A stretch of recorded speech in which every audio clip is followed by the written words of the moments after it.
કેમ છો મારા વાલા વાલા વિદ્યાર્થી મિત્રો? નમસ્કાર નમસ્કાર my dear tiny miny little stars. તો આપણે આના પહેલાના જે લેક્ચરમાં આપણે ગુજરાતના જે બે ફેમસ મેળાઓ છે એના વિશે વાત કરી ગયા. કયા હતા? એક ભવનાથનો મેળો કે જે ભોળાનાથની આરાધના માટે થાય છે, અને એક બીજો મેળો હતો એ હતો વૌઠાનો મેળો. બરાબર. હવે આપણે હજી બીજા બે મેળા શીખવા જઈએ એ પહેલા તમારે એક નાનકડું કામ કરવાનું છે, ને એ છે કે વિદ્યાકુલની જે 6 થી 8ની જે આ ચેનલ છે એને તમે પ્લીઝ સબસ્ક્રાઇબ કરો, કારણ કે અમે તમારી સાથે ઘણી બધી ચટપટી વાતો કરવાના છીએ. તમને લાગતા અઘરા સબ્જેક્ટ જેમ કે મેથ્સ, સાયન્સ, એસએસ, ઇંગ્લિશ, આ બધા જ સબ્જેક્ટને ખૂબ જ ઇઝી પીઝી બનાવી અને તમારી સમક્ષ લાવવા જઈ રહ્યા છીએ. તો એમાં સૌથી પહેલા આ વિદ્યાકુલની ચેનલને તમે સબસ્ક્રાઇબ કરો, રાઈટ? અને હવે આપણે આગળ વાત કરીએ તો કે ગુજરાતમાં યોજાતા બીજા મેળાઓ, ઠીક છે? એમાં કયું છે તો કે શામળાજીનો ફેર, શામળાજીનો મેળો, શામળાજી ફેર. એમાં શું છે તો કે Shamlaji fair is held at the Shamlaji temple in Aravalli. બરાબર. જે આ શામળાજીનો મેળો છે કે જે ક્યાં હેલ્ડ એટલે શું તો કે યોજાય છે. ક્યાં તો કે શામળાજીના ટેમ્પલમાં. ટેમ્પલ એટલે મંદિરમાં. ક્યાં તો કે ઇન અરવલ્લી. અરવલ્લીમાં શામળાજીનું જે મંદિર છે એમાં આ ફેર છે, એમાં જે મેળો છે એ યોજાય છે. It falls in Kartik month. અને એ ક્યારે યોજાય છે? બરાબર. ઈટ એટલે શું તો કે આ શામળાજીનો મેળો. બરાબર. અને ક્યારે યોજાય છે તો કે કાર્તિક મહિનામાં. બરાબર. કાર્તિક મહિનામાં જે શામળાજીનો મેળો છે એ અરવલ્લીમાં યોજાય છે. બરાબર. People come from Gujarat and Rajasthan. જો આજ એક વસ્તુ છે કે એકતા બતાવે છે ભારતની. લોકો આવે છે. કમ એટલે આવવું. ક્યાંથી તો કે ગુજરાત અને રાજસ્થાન બંનેના લોકો ત્યાં આવે છે. બરાબર. ગુજરાત રાજ્ય છે આ એ લોકોનો તહેવાર છે, એ લોકો જશે, એમાં કોઈ પણ નથી. રાજસ્થાન અને ગુજરાતના બંને જે લોકો છે એ ત્યાં આવે છે અને આ મેળો એકતાની સાથે, સંગાતની સાથે ઉજવે પણ છે. People use to travel by. People છે એ લોકો છે એ ટ્રાવેલ કરે છે. કેનાથી તો કે એક ગાડાથી, બ્લોક કાર્સ એટલે કે ગાડા અને ઊંટથી. બરાબર. લોકો ત્યાં ટ્રાવેલ કરે છે, ત્યાં મુસાફરી કરે છે. કેવી રીતે તો કે ઊંટ અને ગાડાથી મુસાફરી કરે છે. વિચાર કરો, અત્યારે આપણે એકદમ સ્પીડમાં ટ્રેનથી જઈએ, પ્લેનથી જઈએ, બરાબર, બસથી જઈએ, કારથી જઈએ, કેબ બંધાવીએ, પણ અહીંયા તો લોકો ગાડા અને ઊંટનો ઉપયોગ કરે છે, એમાં આવે છે. બરાબર. જ્યારે અરવલ્લીમાં શામળાજીનો જે મેળો થાય છે શામળાજીના મંદિરમાં, ત્યારે રાજસ્થાન અને ગુજરાતથી બધા જ લોકો આવે છે. અને ત્યાં તો કે લોકો ઊંટ અને ગાડામાં બેસી અને શામળાજીના દર્શન કરવા, આ મેળામાં ભાગ લેવા આવે છે. બરાબર. ત્યાર પછી they prayed of God Vishnu. બરાબર. એ લોકો તે એટલે શું તો કે તેઓ, પ્રે એટલે પ્રાર્થના કરે છે. કોની તો કે ભગવાન વિષ્ણુની. કોની પ્રાર્થના કરે છે? ભગવાન વિષ્ણુની પ્રાર્થના કરે છે. ઇન ધ, ક્યાં તો કે ટેમ્પલ એટલે કે મંદિરમાં. એ લોકો મંદિરમાં ભગવાન વિષ્ણુની પ્રાર્થના કરે છે. બરાબર. they also, અને તેઓ પણ શું તો કે બાય. બાય એટલે શું તો કે ખરીદવું. શું ખરીદે છે તો કે જ્વેલરી. જ્વેલરી એટલે શું તો કે ઘરેણાઓ, દાગીનાઓ.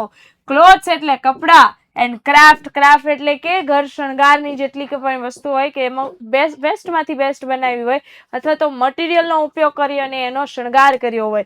બરાબર. તો ત્યાં લોકો શામળાજીના મેળામાં ગુજરાત અને રાજસ્થાનથી લોકો આવે છે. કેમાં આવે છે તો કે ઊંટ અને ગાડામાં આવે છે. અને ત્યાં લોકો ભગવાન વિષ્ણુની, હા, આપણા ભગવાન વિષ્ણુની એ ઉપાસના કરે છે. બરાબર. અને ત્યાંથી લોકો કંઈક લઈ પણ જાય છે. શું લઈ જાય છે તો કે ઘરેણાઓ, કપડા અને ક્રાફ્ટ એટલે ઘર શણગારની અલગ અલગ વસ્તુ હોય છે. જેમ કે ફ્લાવર પોટ થઈ ગયો, તોરણ થઈ ગયા, પગલા થઈ ગયા, ઉંમરે લગાડવાના, એવા કેટલાક ક્રાફ્ટની વસ્તુ પણ લઈ જાય છે. The fair. આ ફેર એટલે શું તો કે આ મેળો. shows એટલે બતાવે છે. શું બતાવે છે? અહીંયા સી નું થઈ ગયું શો, બરાબર, બતાવે છે. શું બતાવે છે?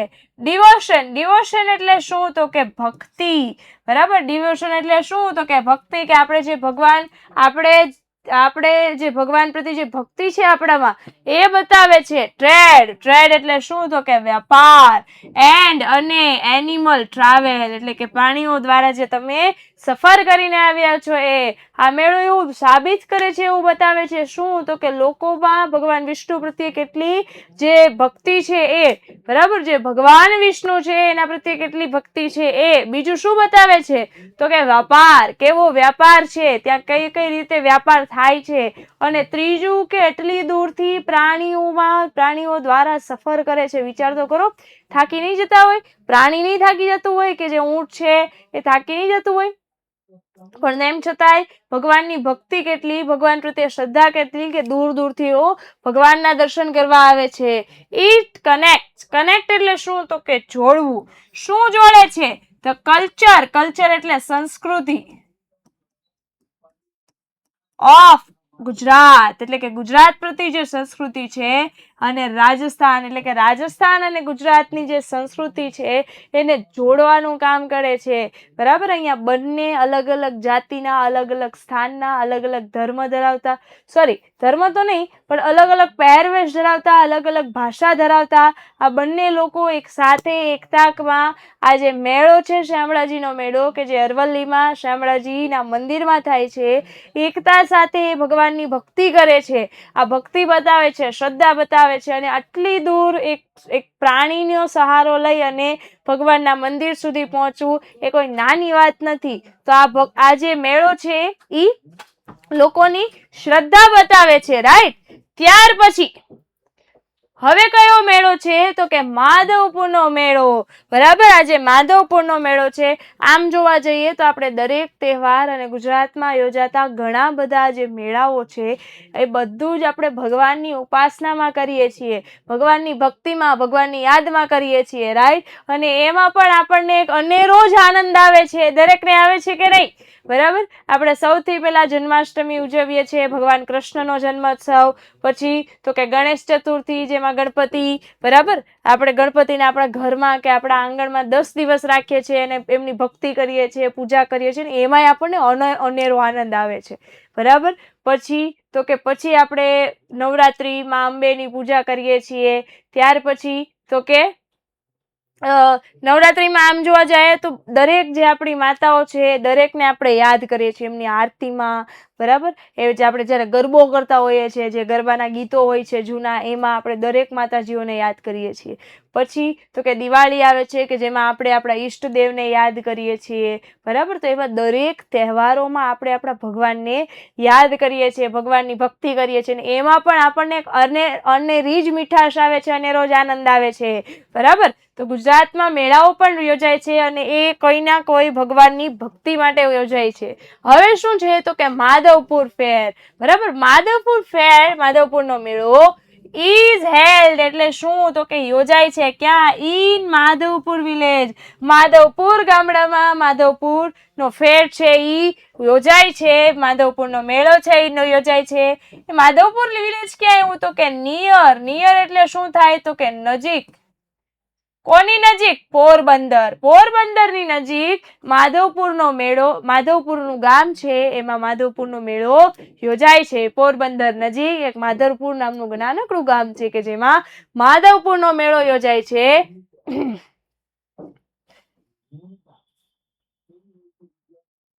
બરાબર. ઇટ સ્ટાર્ટ એટલે શું? તો કે શરૂ થાય છે, બરાબર. ક્યારે? ફ્રોમ ચૈત્ર સુદ પક્ષ નવમી, બરાબર. તો એ શરૂ થાય છે ચૈત્ર સુદ પક્ષ નવમી ફોર 5 days, બરાબર. અને કેટલા દિવસ સુધી હોય છે? તો કે 5 દિવસ સુધી હોય છે.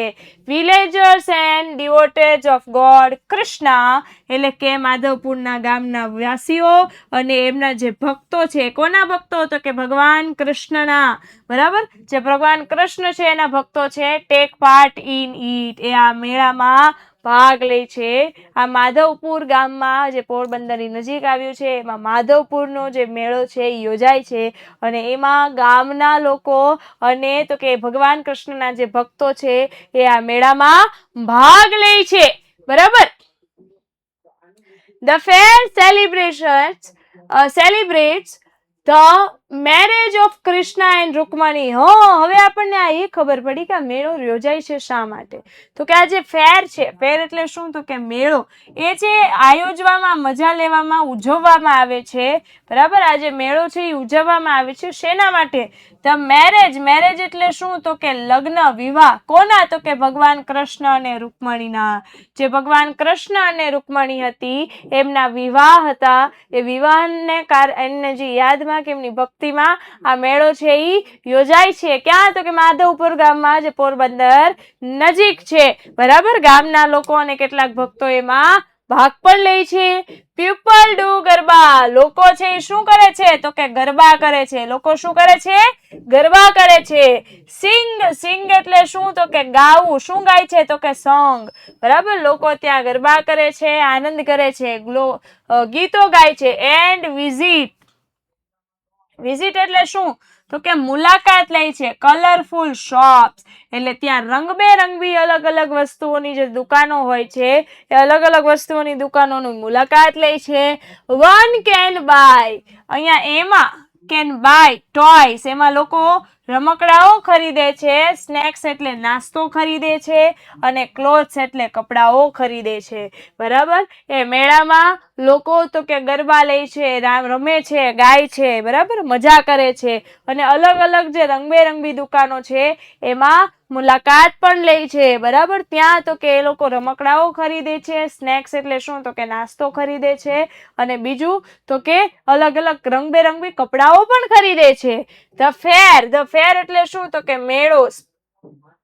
સ્પ્રેડ એટલે શું? તો કે ફેલાવું. જોય એટલે ઉમંગ. એ બધામાં આનંદ, ઉમંગ ફેરાવે છે. આ જે મેળો છે એમાં બધા ભેગા થાય છે, એમની શુભકામનાઓ આપે છે, સાથે ગરબા રમે છે, ગીતો ગાય છે અને અલગ અલગ કલરની દુકાનોમાં, રંગબેરંગી દુકાનોમાં મુલાકાત લે છે. અને એના કારણે જ આ ફેર છે એ શું બતાવે છે? તો કે આનંદ કેવી રીતે ફેલાવાય. And keep Krishna story alive. Keep એટલે શું? તો કે રાખવું. એન્ડ એટલે અને. કીપ એટલે રાખવું. કૃષ્ણસ એટલે કોની? તો કે ભગવાન કૃષ્ણની. સ્ટોરી, ભગવાન કૃષ્ણની જે વાર્તાઓ છે એને અલાઇવ એટલે કે જીવંત રાખે છે. આ મેળા પરથી ભગવાન કૃષ્ણની જે વાર્તાઓ છે એ જીવંત રહે છે અને દરેક વ્યક્તિ ભગવાન કૃષ્ણની ઉપાસનાઓ કરે છે, એમની ભક્તિ કરે છે, ગરબા રમે છે, ગીતો ગાય છે, અલગ અલગ દુકાનોની મુલાકાત લે છે, ઘણી બધી વસ્તુ ખરીદે છે. બરાબર. અને એકબીજા સાથે હળી મળી અને આનંદ કરે છે. આમ આપણું જે બીજું યુનિટ હતું એમાં પહેલી જે પોયમ હતી ફેસ્ટિવલ, એ ખૂબ જ તમને એક સારી એવી પ્રેરણા આપતી હતી. અલગ અલગ ફેસ્ટિવલના નામ કેવી રીતે યોજાય. બરાબર. અને બધા એમાં કેટલી મજા લે એના એમની તમને માહિતી આપી. અને બીજામાં ગુજરાતમાં યોજાતા પ્રસિદ્ધ અને મહત્વના મેળાઓ અને એમાં થતી અલગ અલગ કેટલીક મજાઓ અને કેટલીક કૃતિઓ વિશે તમને આમાં બીજા યુનિટમાં પણ તમને કહેવામાં આવ્યું. હવે મળીએ આપણે આપણા બીજા ત્રીજા યુનિટ માટે, આગળના યુનિટ માટે. બરાબર. અને એમાંથી પણ એક સરસ મજાનો મેસેજ મેળવીએ, સરસ મજાની માહિતી મેળવીએ. Okay my dear tiny smiley stars. તો હવે તમે આ જ રીતે બન્યા રહેજો. વિદ્યાકુલની 6 થી 8 ની ચેનલ છે એને સબસ્ક્રાઇબ પણ કરજો અને શેર પણ કરજો. હવે આપણે મળીએ એક નવા વિડીયો સાથે. ઓકે, આવજો.